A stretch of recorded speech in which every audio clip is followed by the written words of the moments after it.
Hey girl, Cyn out here coming at you with another video. So we are going to talk about apple cider vinegar rinses and why you need to stop using apple cider vinegar rinses on your hair after you wash.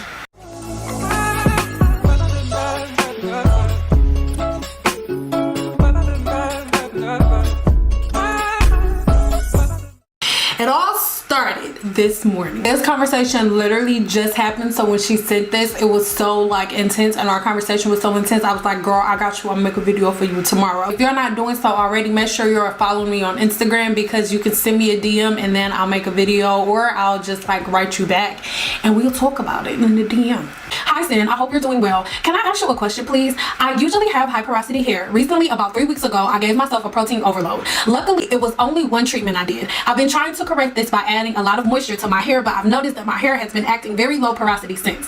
Literally, you can see the water particles and oils dripping from my hair. Nothing seems to penetrate it like that, and did the test today, and it was wash day, and now it's low.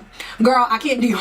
I want my high porosity hair back, as this was easier for me to manage. So my question is, will my hair be low porosity forever? Can I manipulate my hair to be high again? Well, like medium, obviously, because that's the perfect balance, but I'd rather have my hair be as it was before. I've stopped using any protein deep conditioners currently, as I am scared to add more of an overload, but my hair after an ABC rinse, etc., was really frizzy and seemed hard to manage. Any advice, please? Shall I carry on as normal? I'm waiting for the 4-week mark to reintroduce protein and use my favorite deep conditioner, high porosity one, as my hair usually loves it. But this is definitely a lot. My hair is usually dry by now, and after 5 hours it's still wet and can see the hair cream just sitting on my hair. So I'm not sure what the actual culprit is, as I'm changing my routine weekly. Thanks for reading, and I love your YouTube. Hopefully you respond. So as you can see here, I definitely responded. We had a full-fledged conversation, and I let her know in the conversation we would have a video just for her. So let's get into this. This is how her hair started off, and she had high porosity hair. Over a period of time of her trying to learn her curl pattern, as we all do, I'm gonna be very honest with y'all.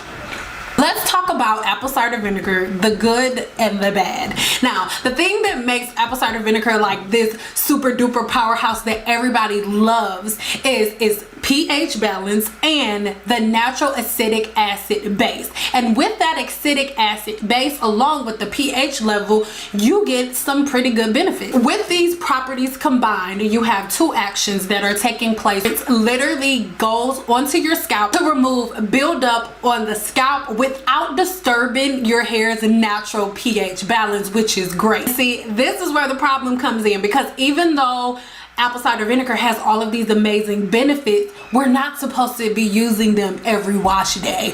One thing that she said was the simple fact that she's like, oh, well, I'm gonna wait and I'm gonna do it again, where in reality you should only be doing twice a year.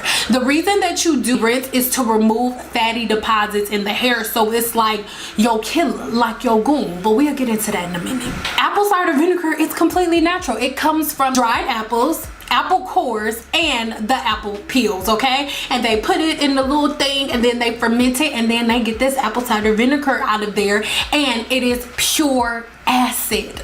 Pure acid. Even though it is a pure acid, and even though it's a pure form, it comes from an apple, we eat apples all the time, understand that it holds no nutritional value. Wait a minute, remember what we talked about. Take a sip. Wait, you take your sip? Okay, because I'm about to prove it to you. According to the USDA, apple cider vinegar has no nutritional value. It has no vitamins, no botanicals, no minerals, nothing like that. It is literally a acid wash. USDA, they said it. It's like right here, you can Google it yourself. Saying that to let you know that the use of apple cider vinegar is not to give your hair any type of conditioning properties whatsoever. The whole entire purpose of apple cider vinegar is literally to give you an acid wash, because normally you're not supposed to keep a weave in longer than like 2.5 months, but people go longer. That's none of my business. Remember, sippy stuff. That is what apple cider vinegar is for. Like if you just been a little reckless with your hair, you haven't been doing your deep conditioning treatments, your scalp cleanses and things of that nature, then you want to use apple cider vinegar, because if you use too much of it, something else happens. Amazing antifungal and antibacterial properties, and this is where the taste, the smell, and the low acidic pH balance comes from, okay? From the pure acid, because apple cider vinegar is a pure natural acid. The way the apple cider vinegar works, that pure acid gets on the scalp and it literally dissolves and eats away, literally eats away at anything that is on the scalp without disturbing the natural pH balance of your scalp. And what apple cider vinegar actually helps you do is to take the sebum that's been trapped in your scalp, your follicle being built up from too much product or anything like that. It helps you to move that sebum, which is very important. Video coming soon, down the hair shaft. This is something that you do when you've taken no preventative measures and you've been really reckless. But as an everyday treatment, it's not so good, and I'll tell you why. So don't get mad at me. Remember, you're supposed to sip your stuff. And apple cider vinegar has taken off the way that it has is because most people in the natural community have self-imposed high porosity hair from over manipulation and from using way too many products. I already asked her if she was okay with me, you know, saying this, and she was okay with it. But even during our conversation, there was an arsenal of different hair products that she uses. Understand, with high porosity hair, as we use all of these different products, please know that all different products have a formulation. If you look on the back of the products, each product has a different formulation. So if you're using a shampoo from this company and a deep conditioning treatment from this company, or a protein treatment from this company, and then a regular clarifying shampoo from this company, and using it at the same time, that can have negative results, you guys. It's the same thing if you're cooking in your kitchen. There's just certain ingredients that you don't mix together because you'll have a certain reaction. Over manipulation and like switching your products up too much can give you high porosity hair if you have low porosity hair, because you can damage the cuticle. When it comes to apple cider vinegar, there is a safe zone and there is a neutral zone, and most of us are kind of operating in a zone that we don't even know. We just saw a video on there, she said it worked, she got long hair, so we use her recipe. It's not how it goes. Here you can see the actual pH scale for apple cider vinegar. Now the safe zone is going to be anywhere from 0 to 6 on the pH scale, and then the neutral zone is going to be anywhere from 5 to 8.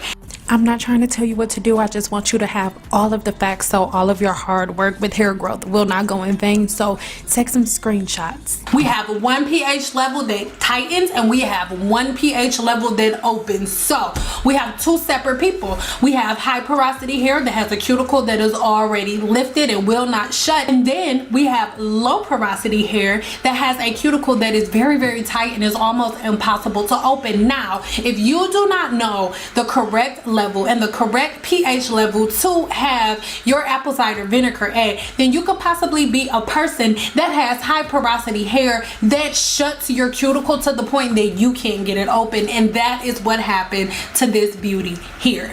As you can see in this video here, this is how her hair kind of started off before she got into her regimen of like trying out different products and using ABC on a regular basis. You can definitely see the difference in her curl pattern. You can see her hair holding on to moisture. It looks completely different. But as time progresses, this is how her hair looks right now. And if you look at these two pictures, you can clearly see the difference. And that's something that we talked about. I need you guys to understand, I'm not trying to get you to stop using all of these products. I just really want you to think about them before you begin using them, because understand that just because somebody cuts on the camera and starts talking to you, that does not mean that they are educated enough to give you the type of information that you need. And I'm not telling you to listen to me 100%. I'm giving you this information. Go type it in Google, because it's the biggest search engine in the world. You already on Google right now, watching the YouTube, because YouTube is owned by the Google. Search it and find out whether or not there's any validity to anything that I'm saying, and you can go from there. Let's look at this chart again. I need you to remember this. Acid tightens the cuticle and alkaline is going to lift the cuticle. Please remember that apple cider vinegar is not in the safe zone. Apple cider vinegar is at level 2, so you need to dilute it. I know it's gonna be a whole bunch of y'all that say y'all use it and y'all want to use it all the time and y'all not gonna stop using it and stuff, and that's fine because your hair is growing. Once again, take another sip.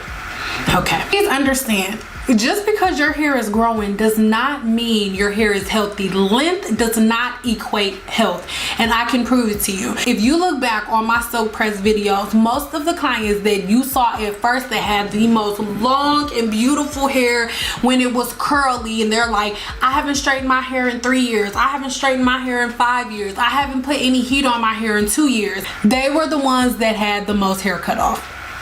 All of the ones that haven't used heat, that have been doing all of these apple cider vinegar rinses and rice water and all of these different things, they are the ones who have to get rid of all of the hair. Even if you look at this video here, you can clearly see the separation and everything being so see-through, because the majority of my clients would be natural and they would come get a silk press maybe like once a year.